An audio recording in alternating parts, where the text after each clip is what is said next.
विलीनीकरणाला सभापतींनी परवानगी दिलेली आहे. झालं तुम्हाला उद्धव ठाकरेंनी 6 खासदारांना यापूर्वी एक नोटीस पाठवली होती की तुम्हाला अशी मान्यता मिळू शकत नाही, मात्र तुमच्या गटाला आता संसदेची देखील मान्यता मिळालेली आहे. त्यांनी पाठवलेली नोटीस आणि मिळालेली मान्यता कसं बघतो तुम्ही? आता याच्यामध्ये जो तो आपल्या पद्धतीनं कायदेशीर प्रक्रिया करत असतो.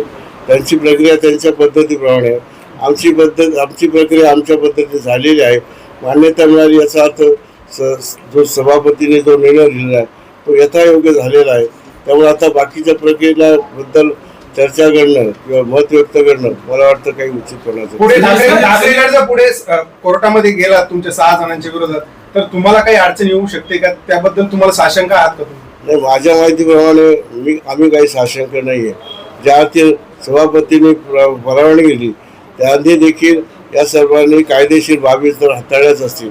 ज्यावेळेला या देशाच्या सर्वोच्च अशा असलेल्या सदनाचा जो व्यक्ती आहे ते सर्व कायद्याने, जिथे कायदे तयार होतात तिथे कायदे निर्माण केले जातात, कायद्यावर साधक बाधक चर्चा होते, त्या व्यक्तीने ठरवलेलं निश्चितपणानं यथायोग्यच असणार आहे. संजय राऊत उद्विग्न झालेला आहे. ते म्हणतात की एखादा अनुमानी एका वेळी अनुमानी आणि दाढी झाली म्हणजे एकनाथ शिंदेवर त्यांनी टीका केली.